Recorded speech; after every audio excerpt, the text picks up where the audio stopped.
정치권의 개헌론이 고개를 들고 있다. 여야 의원 70여 명으로 구성된 개헌 추진 모임이 본격적인 활동에 들어갔다. 절박한 마음으로 국회 개헌특별위원회 구성을 제안합니다. 특별위원회에서 모든 문제를 열어놓고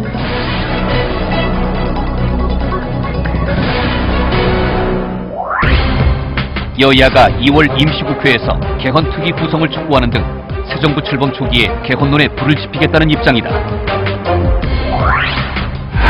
그러나 일부에서는 거대 담론인 개헌에 매몰되면 새 정부의 초반 동력이 떨어질 수 있다는 우려가 제기된다. 개헌 논의의 중심에 있는 권력구조 개편은 정부와 정치권으로선 민감한 이슈가 아닐 수 없다.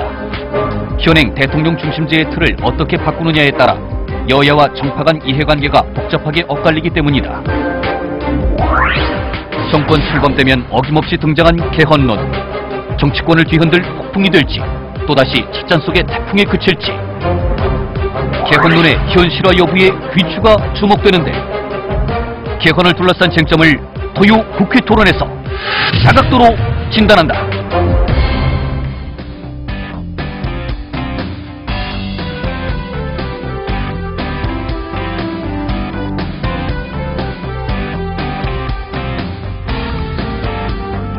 여러분 안녕하십니까. 토요 국회 토론 왕상한입니다. 최근 여야 의원 70여 명으로 구성된 개헌 추진 모임이 본격 가동되면서 87년 헌법체제가 청산될지 관심이 모아지고 있습니다. 하지만 개헌 시기나 그 방향 등에 대한 것은 이견이 많아서 개헌의 공론화까지는 넘어야 할 선이 많아 보이는데요. 이 시간 여야 국회의원과 전문가들 모시고 개헌 문제 심도 있게 토론해 보겠습니다. 오늘 토론회에서 나오신 분들 소개해 드리겠습니다. 먼저 개헌 추진 국회의원 모임에 두 분 모셨는데요. 새누리당 김정은 의원입니다. 안녕하십니까? 네, 반갑습니다. 민주통합당의 우윤근 의원입니다. 예, 안녕하세요. 고려대학교 법학전문대학원 장영수 교수입니다. 예, 반갑습니다. 인천대학교 정치외교학과 이준환 교수 나오셨습니다. 안녕하세요. 이렇게 나오신 네 분께 감사의 말씀을 드립니다. 먼저 본격적인 토론에 들어가기에 앞서 개헌에 관한 기본적인 입장 들어보도록 하겠습니다. 먼저 김 의원님. 예, 지금 우리 헌법은 87년도에 개헌된 이래로 지금까지 아직 개헌을 하지 않고 있습니다. 그것은 지금 계절은 봄이 왔는데 겨울옷을 아직 입고 있는 거나 마찬가지이기 때문에 차제 우리 개헌이 공론화되어서 시대에 맞는 헌법을 준비할 필요성이 있다고 생각합니다. 네, 우 의원님. 네, 저도 우리 존경하는 김정은 의원하고 뜻을 같이 하는데요. 87년 체제가 벌써 4반세기 25년 흐르지 않았습니까? 그동안에 우리가 많은 경험을 했고 또 많은 이론적 토대 또 여야 의원들, 국민들 사이에서도 상당한 공감대가 형성됐습니다. 시대에 뒤떨어진 87년 대통령 단임제, 직선제 이것은 반드시 이번 기회에 국가 발전을 위해서 또 국민의 기본권 강화, 민주주의 발전을 위해서 꼭 필요한 것이다. 저는 이렇게 보고 있습니다. 네, 장 교수님. 예, 지금 현행 헌법이 이제 만 25년을 넘겨가지고 역대 최장수 헌법이 됐습니다.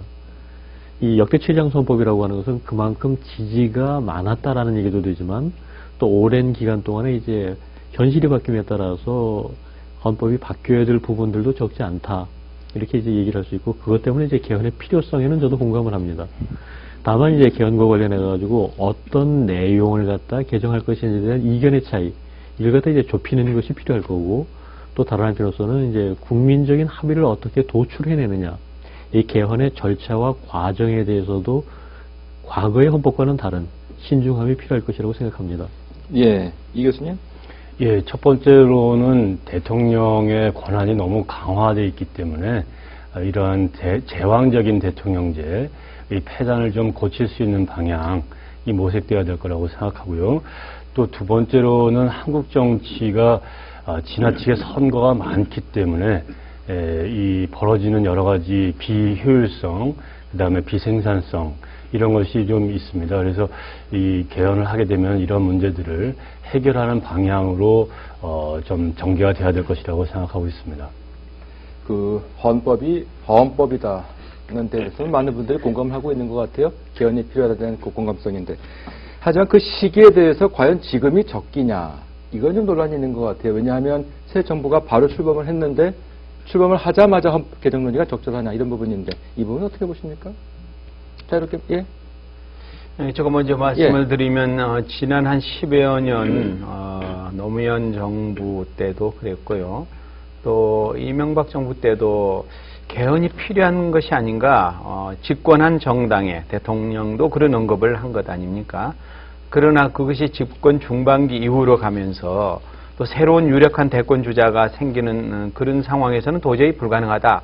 또 정략적인 의도가 있는 것 아니냐. 그래서 우선 정치권에서 공감을 얻기가 대단히 어려웠고 국민들도 진정성 의심하게 됐던 게 현실 아닙니까? 그래서 작년에 대선 전국에서도 여야 대선 후보들이 개헌의 필요성은 공감했습니다. 다만 그 내용에 대해서는 조금씩 이견이 있었습니다만은, 그래서 집권 초기에 하지 않으면 현실적으로 어렵다. 이게 정치권의 판단입니다. 예. 예. 지금 저희들 여당 입장에서는 정권 초기에 개헌이 이슈가 되면은 아무래도 이 새 대통령의 어떤 개혁 정책이 개헌이라는 그런 정치적 이슈에 모두 이렇게 빨려 들어갈 수가 있기 때문에 여당 입장에서는 조금 천천히 하기를 아마 바라는 입장일 겁니다. 그런데 뭐 역대 또 어느 정권에서도 개헌 문제가 다 얘기가 나오고 했습니다만은 대통령 뭐 임기 초기에는 그런 이유 때문에 또 늦추고 임기 후반에 가면은 이 개헌의 동력이 떨어집니다. 다음번 새 대통령 할 후보들이 쭉 나와 있는 상황에서 이걸 뭐 다른 뭐 분권형으로 하자든지 다른 형태로 하자 하는 데 대해서는 공감도가 떨어지기 때문에 또 임기 후반에 가서는 또 개헌의 동력이 상실됩니다. 네. 그래서 지금이라도 뭐 어떤 이 조금 느슨한 형태라도 지금부터 개헌의 논의가 시작이 되어야 대통령 임기 중반쯤에 개헌이 가능하지 않겠나, 네. 그렇게 생각을 합니다. 근데 장 교수님, 사실 그 개헌 논의가 뭐 정권마다 시작이 될 수는 있겠습니다만 또 됐고요. 그냥 그것이 흐지부지 된 경우가 많지 않았었습니까? 그랬죠. 그 이유는 어디 있었을까요? 지금 그건 이제 우리가 두 가지로 나눠서 얘기를 할 수 있을 것 같습니다. 하나는 일단 개헌을 하자라고 했지만 그 하겠다는 동력 내지는 진정성이 얼마나 분명했었느냐 하는 거고, 두 번째로는 이 개헌의 필요성에는 원론적으로 다들 공감을 하고 있으면서도 이 개헌에 필요한 국민적인 지지를 갖다 모아들이는 힘, 내지는 거기에 대한 추진력, 이런 것들이 이제 약하지 않았나 싶습니다. 네. 근데 이제 그와 관련해서 제가 말씀드리고 싶은 것은 지금 두 분 의원님 말씀하신 것에 저도 이제 전적으로 공감을 하는데, 이게 이제 막연하게 개헌 논의를 하자 내지는 당장 개헌하자라고 하기보다는 조금 더 정교한 로드맵을 만들어가면서 할 필요가 있지 않느냐. 다시 말하자면은 임기 초반에 바로 하기 힘들다면은 뭐 초기 한 1년 동안에 어떤 준비 과정을 거쳐서 1년 후에는 뭐 개헌특위를 갖다 구성을 하고 특위의 기간은 대충 어느 정도로 잡고 하는 이런 좀 구체적인 로드맵을 만들어가면서 해야지 이게 뭔가 가시적인 성과로 연결되지 않겠나 생각합니다. 네, 이 교수님. 예, 과거는 이제 3당 합당을 했을 때도 이 의원내각제 개헌을 염두에 두고 추진했었던 거고, 또 DJP 연합 또 마찬가지로 이 정권이 만약에 자기네들이 잡게 되면은 의원내각제를 하겠다, 이런 그 선거 연합이라는 관점에서 이 개헌론을 준비를 해왔었죠. 그러다 보니까 선거가 끝난 다음에 생각이 달라지고 또 추진력을 잃게 돼서 과거에는 이 개헌 논의가 결실을 맺기가 어려웠습니다. 특히 뭐 2007년에 노무현 전 대통령이 원포인트 개헌을 했을 때는 임기 말에 하다 보니까 뭐 선거를 앞두고 뭐 정략적인 목적을 두지 않고 했지만 임기가 끝날 즈음에 했기 때문에 또 결실을 못 맺었죠. 이번에는 대통령 당선인이 뭐 공약 선거할 때는 뭐 거론을 했지만 지금 현재 인수위의 뭐 140개 뭐 정책이라든가 이런 것들을 보았을 때는 상당히 우선순위가 좀 밀리지 않을까, 개헌에 대한 그 당선인의 생각이. 그런 점에서 봤을 때는 이 뭐 임기 말이 아니라고 해서 좀 현실성은 과거보다 좀 좋지만 대통령의 이 의사 결정 과정에서 또 이 우선순위에서는 좀 많이 좀 떨어지지 않을까 이런 측면이 동시에 있다고 봅니다. 네. 그래서 국회에서 그 개헌 추진 국회의원 모임이 만들어졌죠. 이른바 그 개추모라고 하는 모임인데 그 이름이 재밌어요. 개추모라고 하는 것이. 근데 왜 이렇게 지어진 겁니까? 개추모라고 하는 것은 누가 지어진 이름이신가요? 처음에 이 개헌 우리 의원들 모임은 우리 우윤건 의원님하고 저하고 원내 수석 부대표를 하던 시절에 그렇군요. 그때가 한 예. 2009년, 2010년입니까? 그때에 그때 이 개헌 특위를 여야 구성을 해서 예.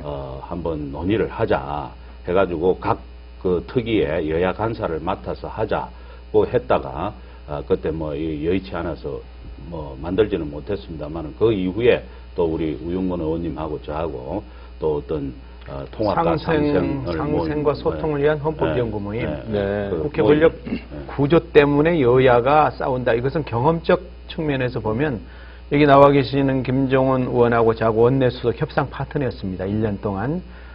두 사람 간에 뭐 지금도 제가 신뢰하고 가장 존경하는 친구이기도 하고 뭐 여야를 떠나서 그렇지만 구조적인 차이 때문에 싸우지 않을 수 없다는 걸 우리가 절감했어요. 네. 둘이서 아무리 잘하려고 하더라도 당의 입장이 있고 또 권력을 향한 대권 주자들의 이런 여러 가지 문제 때문에 이 구조를 고치지 않으면 우리 좋은 친구 사이에도 이게 싸울 수밖에 없다. 이걸 1년 동안 실감했습니다. 그래서 둘이서 그때 상생하고 소통하기 위해서는 의원들의 자질도 중요합니다. 물론. 그러나 권력 구조를 고치지 않고는 우리가 아무리 잘하려고 해도 어렵다. 그래서 예. 그때 이제 상생과 소통을 위한 모임을 하자 해서 19대 들어와서 둘이 공동대표로 상생과 소통을 위한 헌법연구 모임을 만들었는데 이제 의외로 많은 의원들이 지금 한 70여 명 더 늘어날 것 같습니다. 한 100여 명 정도 될 것으로 보여지는데요. 아까 우리 이 교수님도 말씀하시고 장 교수님 말씀하셨지만 대통령의 의지도 굉장히 중요합니다만 이제 국회도 통법부가 아니지 않습니까? 대통령의 뜻에 따라서 좌우되는 국회가 아니기 때문에 과반수 올해는 로드맵을 저희들이 한 150명 정도면 헌법안을 낼 수 있습니다. 개정안을. 네. 그동안에 연구가 많이 돼 있어요. 사실은. 작년 18대 때 우리 김정은 의원도 잘 아시는 김영호 전 의장 헌법연구 모임 만들었고 4년 2년 내에 연구해서 책으로 몇 권 이렇게 나와 있지 않습니까? 연구를 더 할 게 없을 정도입니다. 결단만 필요하다. 그래서 이번에 헌법연구 모임에서는 개헌 추진 모임에서 로드맵을 개정안을 내자. 현재까지 지금. 그런데 이 구성 비율을 보면 야당이 훨씬 많죠? 야당 몇 명, 70여 분 가운데 몇 대 몇 정도가 됩니까? 아무래도 여소야대. 아무래도 여당보다는 야당이 조금 더 이렇게 많지 않겠습니까? 정확하게 몇 명 비율입니까? 지금 여당 의원분들이 45, 우리가 민주당이 45명이고 새누리당이 25분 정도. 네. 그 의석 비율이 아닙니다, 의원님. 그러니까 못 잡은 쪽에서 조금 더 이렇게 아쉬운 부분이 많기 때문에 좀 많겠나, 서둘지 않겠나 그런 생각이 듭니다. 현행 대통령제의 그 문제점 여러분들 말씀하셨습니다만 좀 더 구체적으로 짚어보도록 하죠. 왜냐하면 이번 그 개헌론의 핵심은 바로 그 권력 구조에 있기 때문인데요. 장 교수님, 그 현행 대통령 5년 단임제 어떤 문제가 있다고 보시는 건가요? 일단 이 5년 단임제에 대해 가지고서는 어떤 그 87년 체제의 어떤 명과 암 이런 것을 이제 연결시켜서 생각할 수밖에 없는데 이제 우리가 흔히들 이제 군사정부라고 얘기를 했었던 이 권위주의 정부를 갖다 청산하고 87년 체제가 만들어졌을 당시에 있어서는 무엇보다도 이제 장기 집권 내지는 독재에 대한 우려가 가장 컸었거든요. 네. 특히 이제 4년 중임을 하다 보니까 3선 개헌을 하고 3선 개헌을 하다가 이 장기 집권 독재화의 문제가 이제 점점 더 심각해지고 이런 걸 2번씩이나 경험을 했었으니까. 네. 그리고 이런 문제를 없게 하기 위해서는 아예 5년 단임으로 하자라고 하는 것이 당시에 있어서는 이제 직선제 개헌과 더불어서 가장 중요한 요청이었었고요. 네. 그런데 이제 이와 같은 5년 단임제가 20년 이상 지나고 나면서는 거기에 대한 평가가 어떻게 달라지냐면 이제는 더 이상 독재의 우려는 그건 없지 않느냐. 네. 우리나라 충분히 민주화됐다. 그런데 이제 이 독재를 막기 위해 가지고 이걸 하다 보니까 그동안에 가려져 있었던 5년 단임제의 피해들이 이제 점점 더 크게 부각되는 그런 상황이고 거기서 이제 가장 큰 문제는 대통령 한 번 선거하고 나면 두 번째 선거가 없으니까 결국 임기 동안에 있어가지고는 전혀 통제받지 않는다. 초기에 있어서는 그야말로 이제 제왕적인 대통령을 군림하고 또 이제 집권 말기에 가가지고서는 더 이상 할 사람이 아니다 해가지고 레임덕이 굉장히 심해지고 네. 그리고 그걸 느끼면서 대통령 스스로도 좀 무책임해지는 그런 경향들조차도 나타나고 이런 문제들을 해소하기 위해서는 차라리 미국에서도 이제 많이 하고 있는 4년 중임이 오히려 더 합리적이지 않느냐. 즉 우리의 이제 정치 상황 내지는 민주화의 진전에 따라서 이제는 어떤 비상시 시국에서 필요했던 5년 단임제를 정상 상태로 되돌릴 필요가 있다. 예. 그렇게 보는 거죠. 그 대안은 뭐 6년 단임 뭐 이런 것도 가능할 것도 같은데 아닌가요, 이 교수님? 6년 단임은 아무래도 좀 긴가요? 길죠. 지금 대통령의 임기를 뭐 프랑스에서도 7년 했다가 5년으로 줄이는 중이었고요. 예. 이렇게 임기를 좀 줄이는 추세에 있습니다. 단지 이 중임제를 한다. 이것이 자동적으로 재선에 당선되게끔 하는 제도는 아니거든요.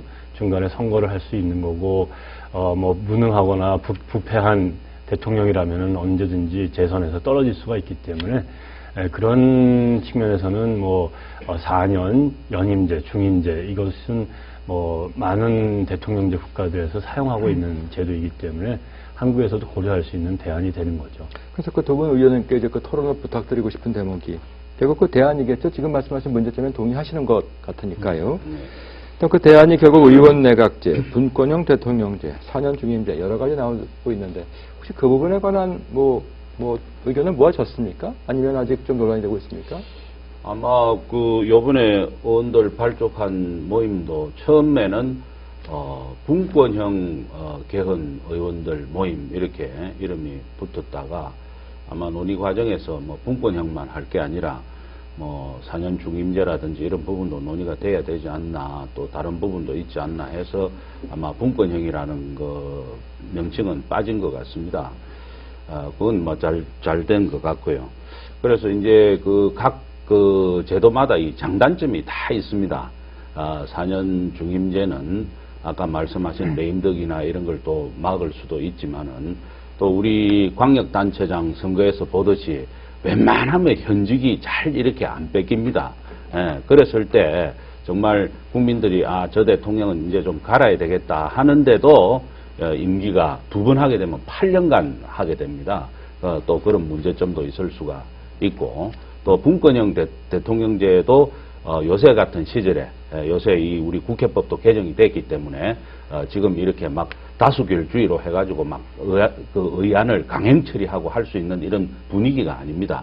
이제는 야당과도 협의를 잘 해야 되고 협상의 어떤 이런 정치 문화가 자리를 잡아가고 있는 추세이기 때문에 그런 추세는 오히려 분권형 대통령제하고 좀 더 일치되는 부분이 많다. 예. 그렇지만 또 우리나라가 지금 현재 전 세계에서 유일하게 공산주의하고 대치하고 있는 분단 국가이기 때문에 의사결정의 신속성이라든지 확실성 이런 부분에 있어서는 협의체 정치 문화인 분권형 대통령제가 현실 우리 한국 상황에 또 맞느냐 하는 이런 부분도 검토를 해야 되기 때문에 신중한 논의가 있어야 될 것으로 보입니다. 의원님의 사견은 어느 것이 대안이라고 보십니까? 그래서 요새 시대 추세는 아무래도 분권형 대통령제가 좀 바람직하죠. 문화 자체가 이 다수결 문화에서 좀 이 뭐라 그럴까 협상 이 정치 문화 쪽으로 이렇게 자연스럽게 이렇게 옮겨가고 있기 때문에 그리고 또 지방 분권화 이런 목소리들이 많이 나오기 때문에 여기에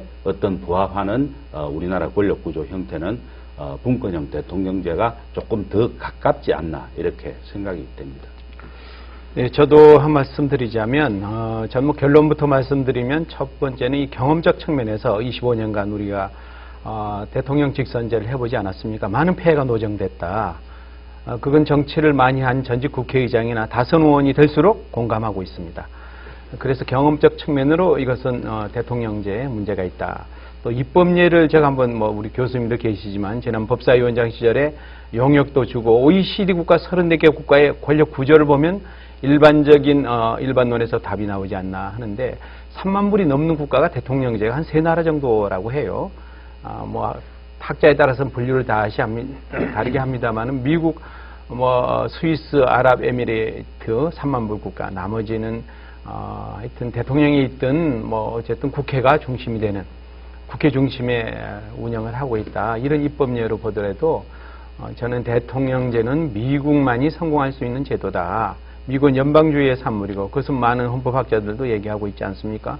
심지어 독일의 르벤슈타인은 미국의 대통령제를 수입하는 국가는 죽음의 기세를 맛볼 것이다. 중남미, 아시아, 아프리카 국가들이 그렇게 돼 있어서 미국의 대통령제는 미국만의 독특한 제도고 소득이 2만 불이 넘는 국가는 의원내각제 형태로 가야 된다. 저는 개인적으로 독일의 이 건설적 불신임 제도, 최근에 2009년에 아마 교수님도 사회 보시는 우리 왕 교수님도 아실 텐데요. 대한민국 학술원에서 학술 대회를 했습니다. 그때 괴팅겐의 학술원 회장이 오셨는데 슈타르크 교수가 네. 독일의 이 헌법 구조 이것이 독일의 부흥을 가져왔다. 이런 얘기를 학술 논문에도 발표했어요. 67조 조항을. 그리고 헌법학 대가인 김철수 교수가 그것도 2009년에 발표했죠. 학술원에서. 레이파트입니까? 그 헌법 교수. 저는 전적으로 공감합니다. 이 분열된 사회, 갈등이 많은 사회 헌법 구조라는 책을 쓰지 않았습니까? 이런 나라에서는 이 다수결 원리주의에 의한 대통령제 맞지 않다. 합의제 권력 구조가 맞다 해서 독일식 또는 벨기에 이런 예를 들었습니다만은 저희 짧은 10년차 국회의원을 하고 있는데요. 이 경험적 측면과 여러 나라의 입법 예를 보더라도 이제 분권형 내지는 내각제로 나가는 것이 의회민주주의 또 대한민국 수준에 맞는 것이고 또 남북 간의 대치관계를 생각한다면 보다 안정적인 형태가 얼마든지 취할 수 있다. 저는 그렇게 생각을 하고 있습니다. 의원 내각제가 우리의 정답이다. 네, 내지는 분권형. 예. 네. 내지는 분권형. 어떻습니까? 예, 예. 일단 우리가 이런 문제들을 볼 때는 여러 가지 현실적인 조건을 고려하지 않을 수가 없거든요. 이제 추상적으로 얘기를 하자면 대통령제의 장단점보다는 의원 내각제의 장단점을 좀 더 사람들이 관심 있게 보게 되고 의원 내각제가 민주주의 내지는 책임 정치에 더 적합하고 바람직하다. 거기에 대해서 저도 이제 원론적으로 동의를 합니다. 네. 근데 이제 문제는 이 의원 내각제를 우리가 처음부터 지금까지 끌고 오면서 거기에 필요한 조건들을 많이 갖췄으면 그랬으면 지금은 상황이 많이 달랐을 텐데 우리나라는 이제 제2공화국 당시 만 1년 채 안 되는 짧은 기간 동안의 의원 내각제 경험을 가지고 있을 뿐이고요. 실질적으로는 거의 대통령제로 이제 한 60년을 끌어왔고 그러면서 이제 대통령제에 대한 나름의 노하우를 축적을 시켜서 이 대통령제의 장점을 살리고 단점을 축소시키는 네. 그런 경험들을 갖다가 이제 쌓은 반면에 의원 내각제 성공 조건을 과연 얼마나 갖추고 있느냐 이 부분이 이제 좀 불안한 거거든요. 예. 근데 이제 지금 현재 의원 내각제의 가장 중요한 조건을 갖다가 크게 세 가지로만 나눈다면은 이제 의회가 충분히 제 기능을 잘할 수 있느냐, 내지는 이게 의회의 실질적인 중심 세력이 이제 정당이 어느 정도 민주화되어 있느냐, 그리고 이 의회와 정당에 대한 국민의 신뢰가 어느 정도 높으냐, 이 부분들인데 예. 지금 이 부분이 사실 국민들을 충분히 납득시키지 못하고 있어서 과거 의원 내각제 개헌 추진이 계속 무산되었던 것으로 저는 알고 있거든요. 네. 장기적으로 통일 이후라든지 이랬었을 때 의원 내각제가 가질 수 있는 장점 굉장히 많고 특히 독일 같은 경우 이제 통일 이후에 대통령제가 아닌 의원 내각제였기 때문에 사회 통합에 긍정적으로 기능했었던 그런 부분들 잘 알려져 있기 때문에 저도 그쪽을 위해 가지고 앞으로 발전해 나가야 된다고 생각하지만 지금 현 시점에서 그렇게 바꾸기에는 조금 무리가 있지 않을까 예. 생각이 되고 그런 의미에 있어서는 이 대통령제를 갖다 이제 좀 더 개선하는 방향 내지는 말씀하셨던 이제 분권형 그 정도가 이제 현실적인 답이 아닐까 생각이 듭니다. 예, 아무래도 이 헌법을 바꿀 때, 권력 구조를 바꿀 때 가장 매력적인 용어는 분권이라고 하는 걸로 압축을 시킬 수 있을 것 같아요. 근데 분권이라고 하는 용어를 어떻게 이해하느냐는 사람들마다 굉장히 차이가 있어요. 예를 들면은 여론조사에서 대통령제를 대안으로 삼느냐, 이원집정제를 대안으로 삼느냐, 의원내각제를 대안으로 삼느냐라는 것에서 여론조사를 실시하면은 대통령제에 대한 찬성률이 높습니다. 이원집정제가 실제로는 분권형 대통령제와 거의 유사한 그 내용을 담고 있음에도 불구하고 그런데 여론조사를 다시 실시해서 대통령제를 할 것이냐, 이원집정제를 할 것이냐, 의원내각제를 할 것이냐, 분권형 대통령제를 할 것이냐 그러면은 또 가장 많은 지지를 획득하는 게 또 분권형 대통령제예요. 그만큼 이제 분권형이 무엇이냐에 따라서 사람마다 다 해석이 다르고 이해하는 게 다르다는 거 하는 건데, 저는 분권형 대통령제를 어떻게 이해하냐면 지금 현행 헌법이 분권형 대통령제다. 총리한테 내각을 통할할 수 있는 권한을 보유하고 보장하고 있고, 또 강요의 해임과 임명 제청권을 가지고 있는 것만 잘 총리가 하게끔 총리가 잘 하고, 또 대통령이 그걸 인정을 한다면은 분권형 대통령제의 개헌을 하지 않고도 분명히 할 수 있는 헌법이라고 생각하는데, 네. 개헌할 때 저는 더 중요한 분권이라고 하는 것은 대통령의 권한을 축소시키고 그 권한을 의회에다가 넘겨주는 것이 핵심이라고 생각합니다. 다시 말하자면은 대통령이 현재 가지고 있는 행정부가 가지고 있는 정부 발의 법안권을 이 폐지를 해서 이 의회에서만 입법을 할 수 있는 입법권을 보장하는 것하고, 또 정부가 예산 편성권을 가지고 있는데 이것을 국회에다가 고유의 권한이기 때문에 국회에다가 넘기는 것이 이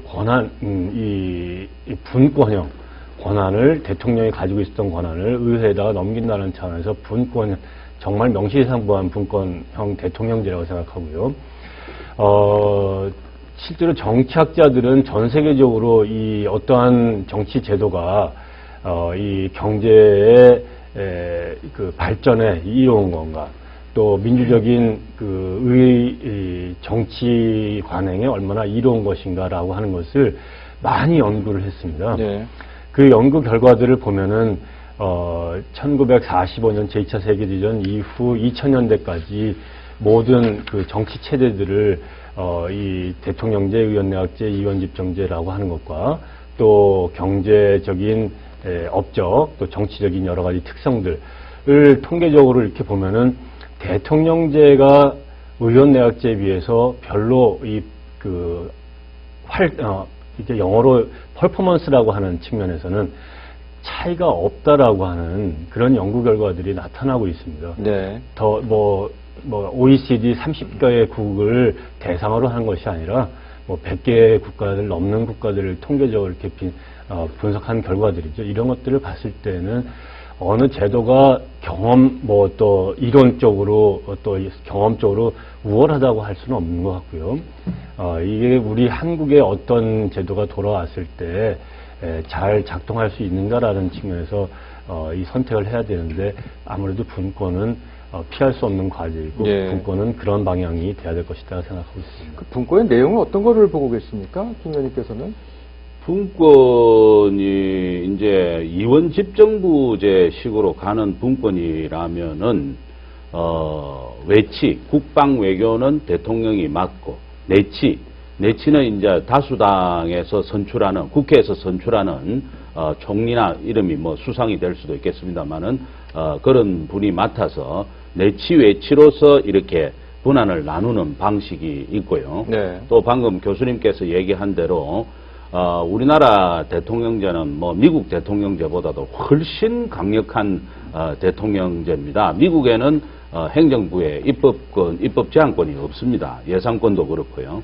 그런데 지금 우리 현실적으로 국회에서 통과되는 법률의 거의 90%는 정부에서 제출한 법들이 통과되고 있는 실정이기 때문에 그런 분권형, 그러니까 네. 입법권이나 그런 예산권을 국회에서 정권을 행사를 할 수 있는 그런 형태도 하나의 분권형이라고 할 수 있지만, 지금 저희들이 일반적으로 분권형 대통령제라고 칭할 때 분권은 내치와 외치, 국방 외교는 대통령이 맡고 안에 내치, 여러 가지 경제라든지 문화라든지 복지 부분은 국회에서 선출된 총리가 맡는 것이 분권형 대통령제에 말하는 그런 기본적인 형태다라고 말씀드릴 수 있습니다. 그 중에서 의원님께서 선호하시는 분권의 대상은 무엇입니까?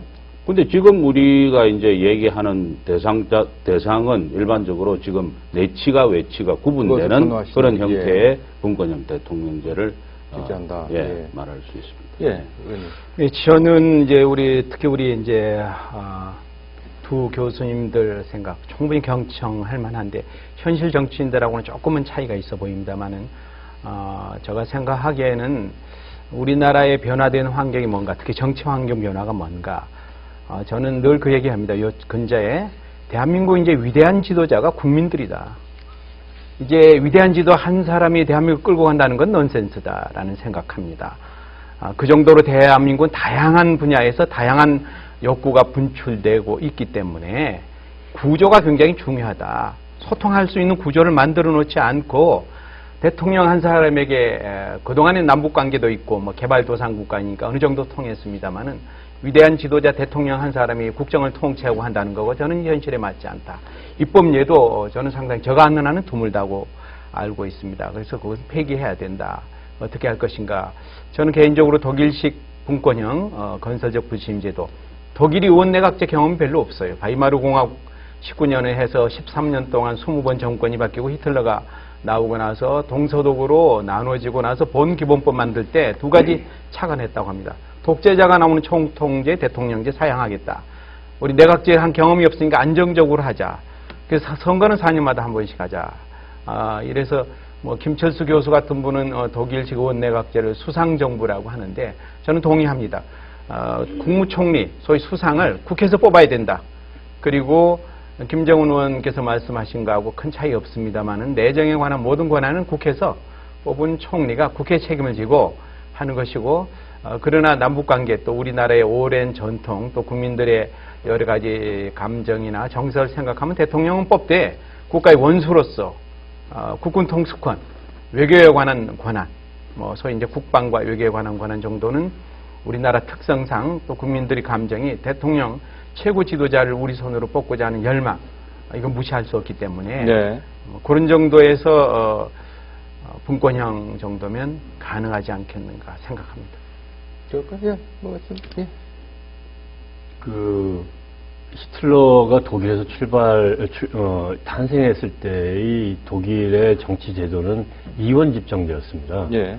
이원 집정제를 도입을 해서 이 전국이 너무 불안한 것은 1년에 6개월 만에 그 의회가 해산을 당했어요. 불신임을 받아서.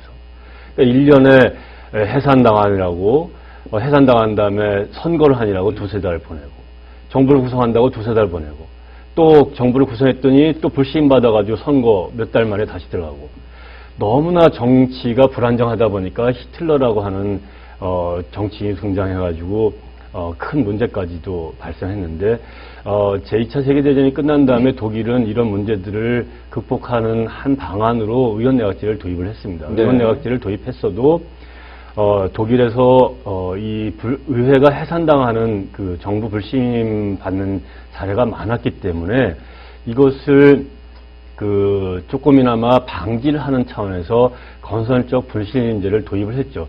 다시 말한다면은 다음 불신임을 받아서 정부를 해산하고 다음 선거를 했을 때 누가 정부를 주도적으로 구성하겠다라고 하는 것을 미리 제시하지 않으면 해산을 못하는 것 정도를 만들어 놓은 거죠. 네. 그만큼 불안했기 때문인데 이 의원내각제라고 하는 것은 사실 원형은 독일이 아니라 영국입니다.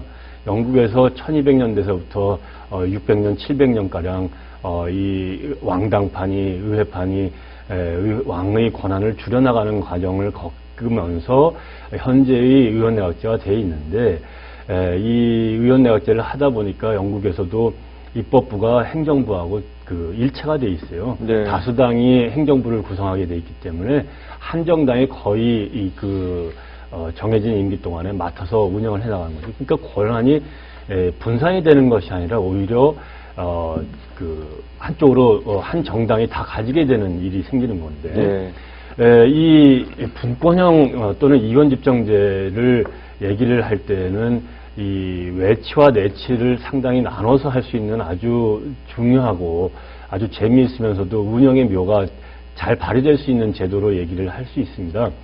그러나 현실은 프랑스에서 현재 이원 집정제를 하고 있는데, 이 글로벌화가 진행되다 보니까 외치와 내치의 경계가 상당히 모호해지고 있어요. 예.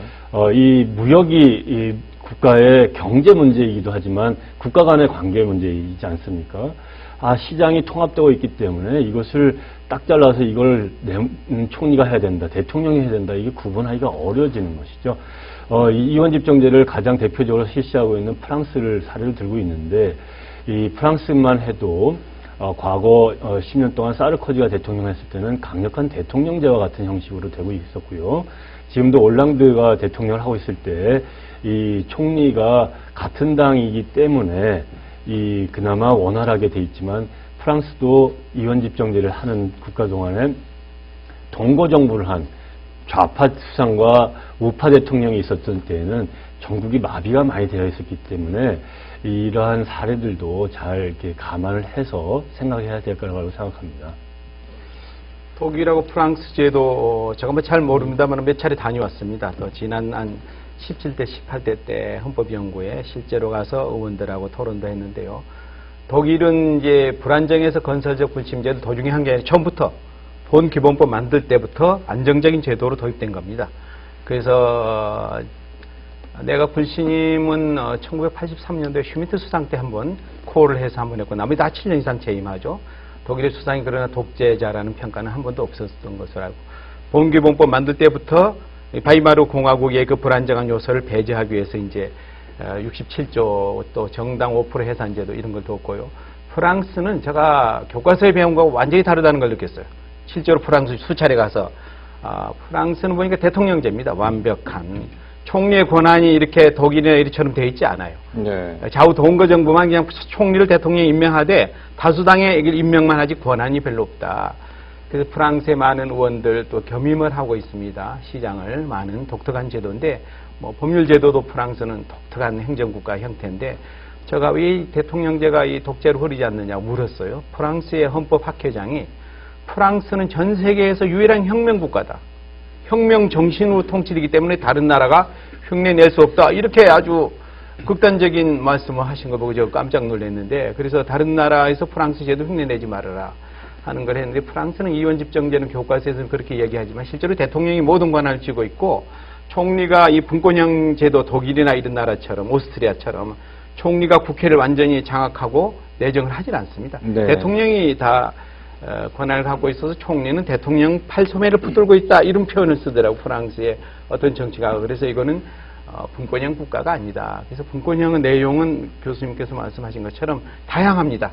우리나라에 맞는 분권형이 뭔가. 그런데 결론적으로 총리, 수상에게 많은 권한을 실제로 국회에서 부여하고 책임지도록 하는 분권, 저는 이것이 맞지 않나 하는 생각이 들어집니다. 지금 이제 우리가 정부 형태에 대해서 대통령제, 의원내각제, 그리고 이제 이원정부제 세 가지를 얘기를 하는데, 사실 이 이원정부제는 이 대통령제, 의원내각제의 혼합형이라고 얘기를 하거든요. 네. 그리고 그랬을 때 대통령제의 경우에 있어서는 우리가 이제 대통령으로의 권한 집중을 경험했었기 때문에, 이게 이제 어떤 대통령의 독재에 대한 우려를 많이 가지고 있지만, 미국식 대통령은 원래 이제 엄격한 삼권 분립에 기초한 것이고, 결국 의회는 의회대로 역할을 하고 대통령은 대통령대로 역할을 해가지고 각자의 균형을 이루는 게 핵심이고, 반면에 의원 내각제의 경우에 있어서는 의회에서 정부를 구성하기 때문에 사실 의회의 다수당이 의회를 지배할 뿐만 아니라 정부까지도 장악하는, 네. 어떤 의미에서는 이제 권력 집중이 제도적으로 더 강력하게 될 수 있는. 그런데 이제 독일 같은 경우에 있어서는 그게 영국은 사실 그런 측면이 많이 있다고 이제 아까 이 교수께서 말씀하셨는데, 독일 같은 경우에 있어서는 이게 이제 양당제 국가가 아니다 보니까 결국 연립정부를 구성하게 되고, 이 연립정부이기 때문에 이 내부에 있어서 이제 또 의견 조율 과정이나 뭐 이런 것들을 통해 가지고 권력이 분산되는 이런 이제 정치 구조적인 장치들이 이제 작동을 하게 되는데, 지금 우리가 현재 시점에 있어 가지고서 생각을 해야 될 것은 결국 이러한 대통령제의 어떤 우리나라 이 왜곡된 모습, 이른바 미국식 대통령단이 변형된 대통령이라고 얘기를 하고, 아까 말씀하신 것처럼 미국에서는 없는 정부의 법률안 제출권 같은 것이 우리나라에는 있다든지, 네. 뭐 이런저런 여러 가지 요소들을 갖다 이제 좀 털어내면서 권한을 갖다 좀 조정하는 것이 한 가지 필요할 거고요.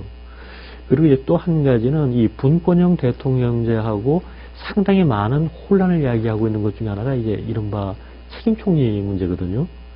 이 책임 총리라고 하는 것에 대해 가지고서 뭐 최근에 그 국무총리 지명되신 분들도 그 국회 인사청문회 과정에 있어서 뭐 어떻다 저떻다 말씀하시는 걸 들었는데 이 책임 총리의 개념이 굉장히 혼란스럽구나 하는 걸 저는 느꼈습니다. 사실 현재 헌법상의 이제 총리의 권한이라고 하는 것은 임명 당시에 국회의 동의를 얻어서 대통령이 임명하지만 그 이후의 활동에 대해서는 좀 대통령의 영향하에 있고 대통령이 총리를 해임할 때는 아무 제한이 없습니다. 네. 그런 상태에 있어서 뭐 어떤 중요한 국법상의 행위에 대한 부서권이라든지 혹은 장관 등 이제 국무위원에 대한 제청권이라든 것이 이런 것이 인정이 되고는 있지만 그 대통령 의중에 반해서 행사할 수 있겠습니까? 현실적으로 불가능하다고 보이거든요.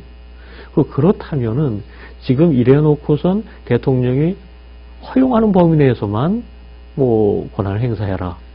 이게 진정한 의미의 책임 총리냐? 네.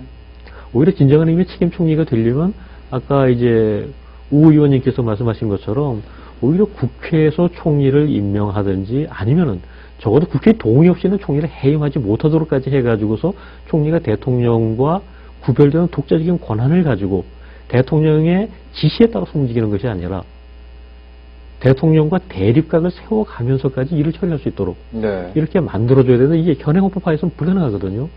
그렇다면은 이런 부분들이 오히려 진정한 의미의 분권으로서 헌법 개정의 대상으로 논의될 필요가 있지 않나 저는 그렇게 생각합니다. 예. 뭐 책임 총리제 얘기가 나왔으니까 뭐 말씀드리겠습니다만은 이 교수님 말씀대로 이 책임 총리라는 용어가 이 법률적인 용어는 아닙니다.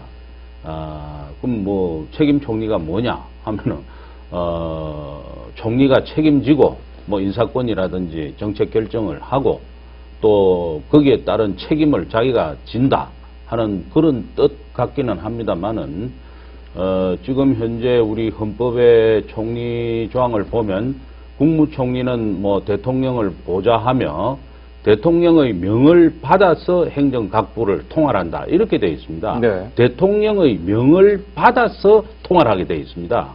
그러니까 이 대통령이 명령을 이렇게 하는데 따라서 통화를 하게 되어 있기 때문에 과연 그러면 그것이 대통령 명령을 받아서 하는데 그게 책임 총리가 될 수 있냐 하는 이런 부분에 논란이 있기 때문에 결국 아까 지금 교수님들이 얘기하신 국회에서 선출할 수 있는 총리 이런 총리가 돼야 이제 제대로 역할이 안 되겠냐 하시는데 그것이 바로 분권형 대통령제의 핵심적인 요점이다 이렇게 말씀드릴 그러면 수가 결국 있습니다. 지금 나오고 있는 책임 총리제가 되려면 개헌 없이는 불가능한 개헌 일이 없으면 안 되고 예. 그것은 이제 대통령께서 얼마나 진짜 총리에게 힘을 실어주느냐 거기에 달린 것이지 법률에 예. 의해서 왔다 갔다 할 수 있는 게 아니고 지난번 노무현 정부 때 이해찬 국무총리 정도의 힘을 실어줄 수 있으면은 뭐 우리가 얘기하는 책임 총리다라고 할 수는 있을지언정 뭐 그렇지 않고서는 그 어렵지 않나 당시에도 생각됩니다. 이해찬 총리가 뭐 그런 표현을 여러 번 썼습니다만은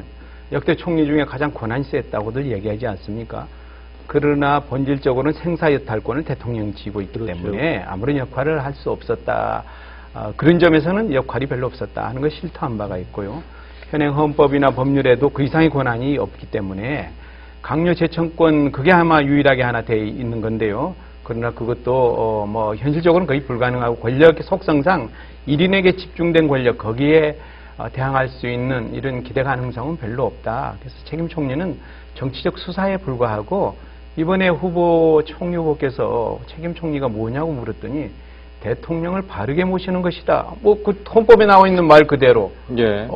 대통령 명을 받아서기 때문에 바르게 모시는 것이 그게 맞는 말이죠. 네. 헌법에서 그러나 딱. 우리가 생각하는 책임 총리는 그거하고 좀 다르게 너가 모든 권한을 갖고 책임지면서 하라 그러는데 대통령을 바르게 모시는 것이다. 그 법률적 해석은 저는 뭐 제대로 예. 했다고 보여집니다. 그래서 분권형은 다름 아닌 총리를 국회에서 생사해탈권을 국회가 지도록 하는 것만으로도 저는 충분히 대통령하고 견제하면서 할 수 있다. 뭐 그런 정도까지는 나아가야 되지 않겠느냐.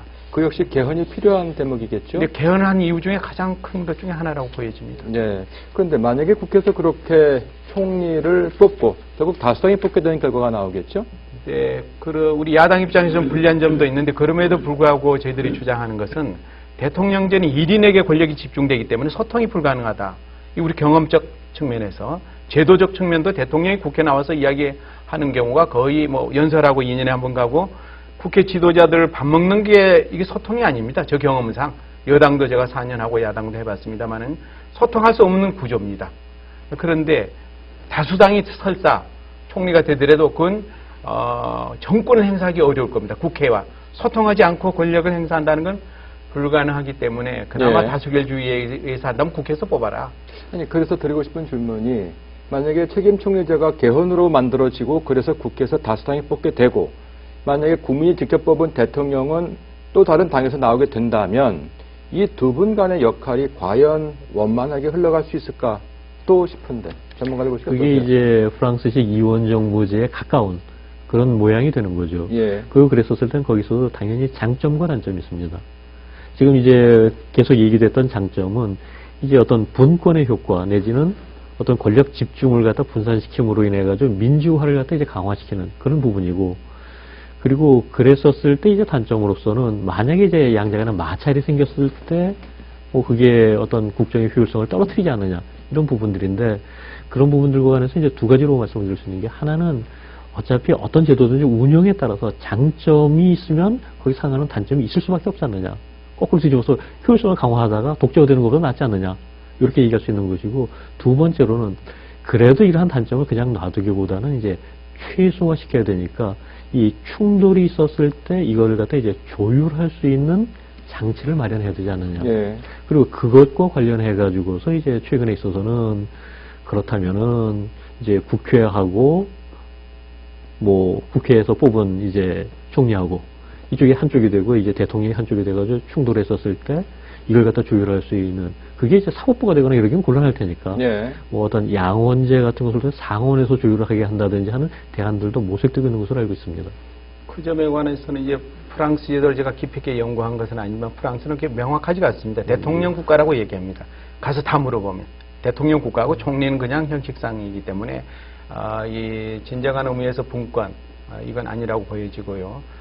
그 우려는 우선 제도를 만들 때 대통령에게 국군 통수권과 외치에 관한 명확한 권한 분배가 우선 제도적으로 좀 예. 마련돼야 될 것 같고, 또 하나는 국회가 이제 상생과 소통의 중심이 돼야 된다. 그랬을 때 국회에서 다수결에 의해서 총리를 뽑으면 그분이 힘을 갖고 뭐 그렇게 국민의 뜻에 반해서 하진 않을 것이다. 그래서 국회 기능을 저는 정상화하는데도 그게 필요하다. 지금은 국회가 아무래도 대권 고지를 향한 베이스 캠프다. 제가 이런 표현을 썼습니다만은 진쪽에서는 또 5년간, 4년간을 투쟁적으로 나가지 않을 수 없는 현실입니다. 우리 민주당 지금 야당인데요.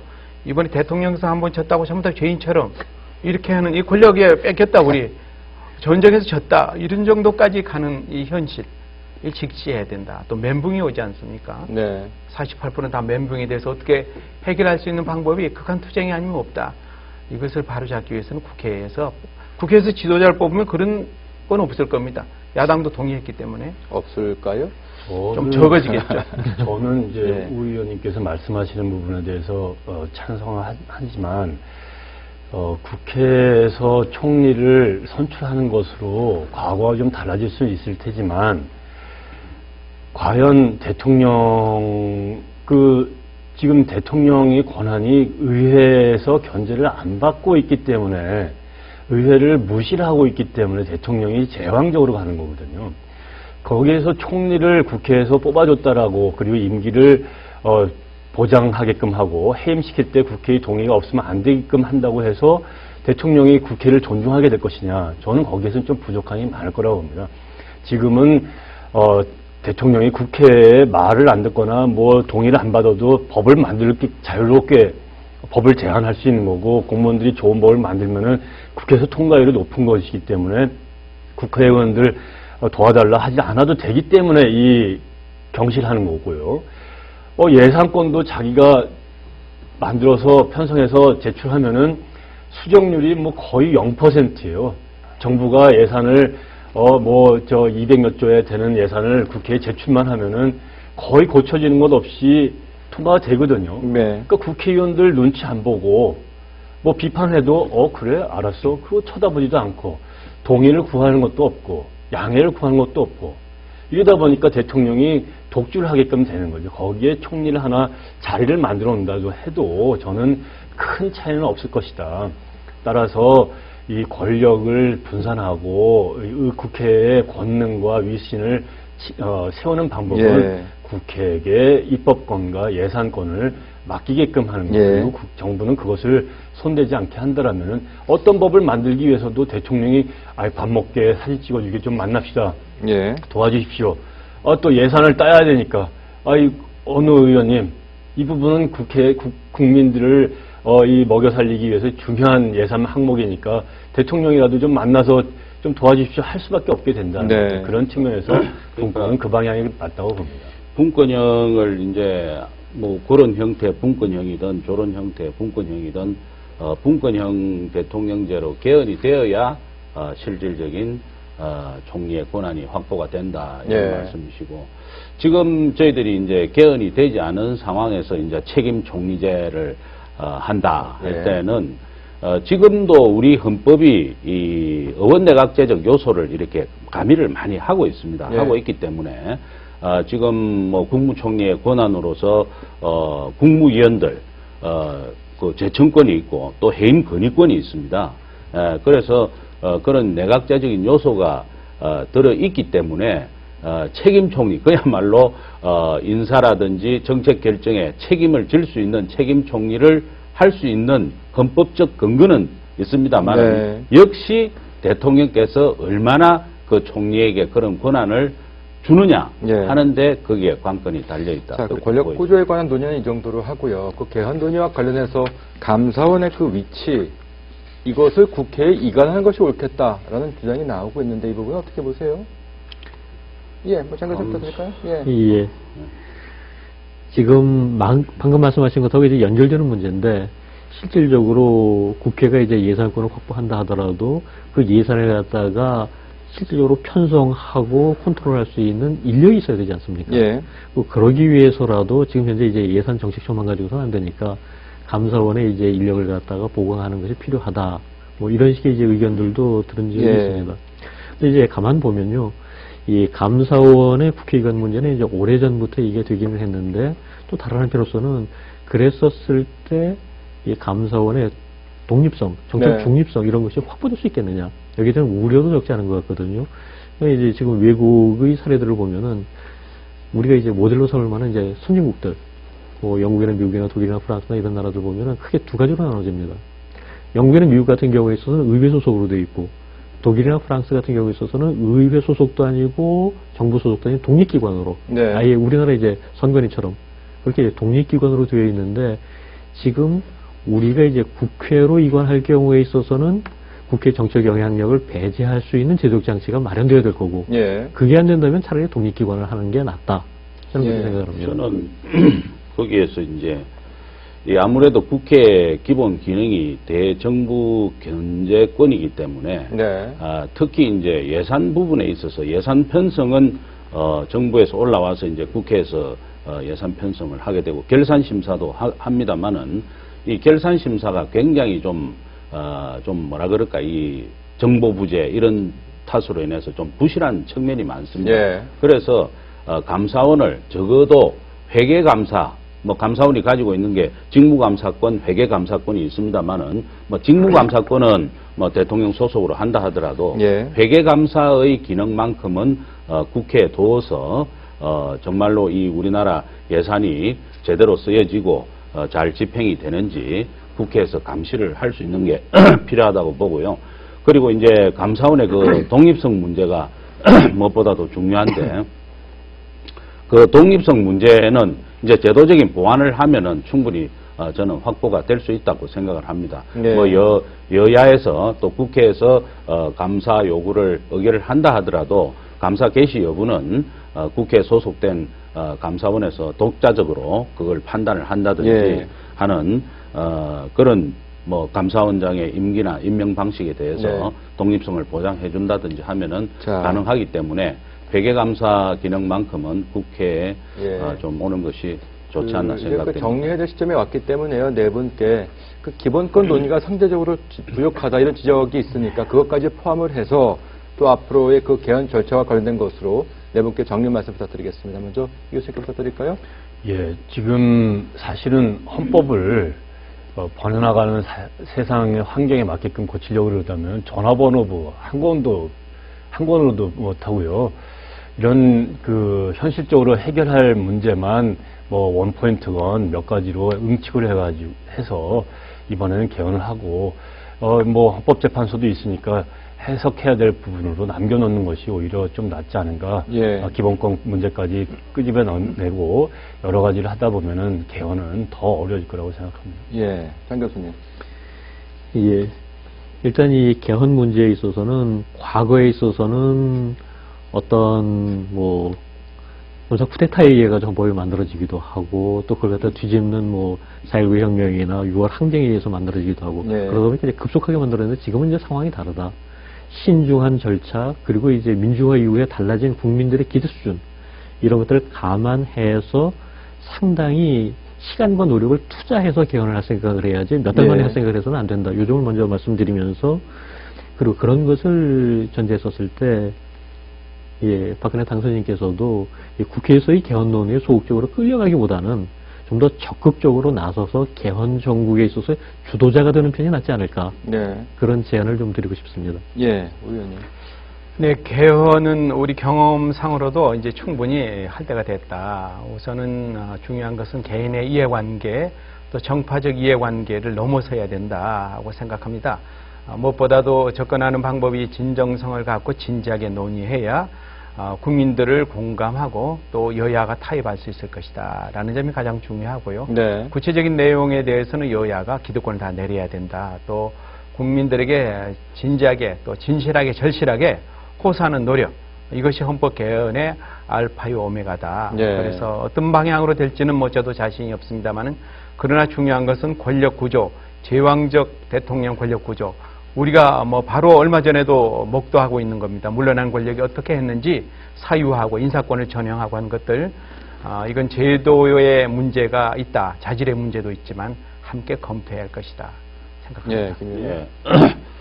지금 개헌 문제가 주로 이제 권력 구조에 관한 부분에 집중돼서 논의가 됐습니다만은 지금 현재 사회가 굉장히 복잡해지고 인권이 향상됨으로 인해서 국민들 기본권, 안전에 관한 문제라든지 생명권이라든지 경제민주화, 소비자에 관한 문제 이런 부분들에 대해서 개헌을 해야 될 부분들이 많습니다. 그래서 국민의 기본권에 관한 부분도 좀 강화를 해서 아울러 다뤄야 되고 또 저희들 국회의원들 그 불체포 특권이라든지 면책 특권이라든지 이러한 옛날 어떤 독재 시대에 필요했던 그런 제도들도 좀 손을 봐야 된다고 생각을 네. 합니다. 그리고 또 우리 영토 조항이라든지 이런 부분도 함께 다뤄야 된다고 보고요. 그래서 이 차제 개헌 논의가 시작되고 개헌이 이렇게 무르익을 때는 아까 우리 우영건 의원님도 말씀을 하셨지만 어떤 특정 정치 세력이 정치적인 의도를 가지고서 이걸 접근해서는 성공을 예. 할 수가 없습니다. 그래서 모든 국민들이 공감할 수 있는 정말로 우리나라가 한 단계 더 발전할 수 있는 그런 방향으로 개헌의 뜻을 모아야 된다고 생각합니다. 네. 시대 정신을 담은 헌법, 국민의 공감을 얻는 개헌. 이를 위해서는 정파를 떠난 여야의 협의가 필요합니다. 또한 이 과정이 국론 형성과 국민 통합의 계기가 되어야지 국론 분열이라든가 갈등을 불러서는 안 된다는 점 명심해야 될 것 같습니다. 소요 국회 토론 여기서 마칩니다. 고맙습니다. 안녕히 계십시오.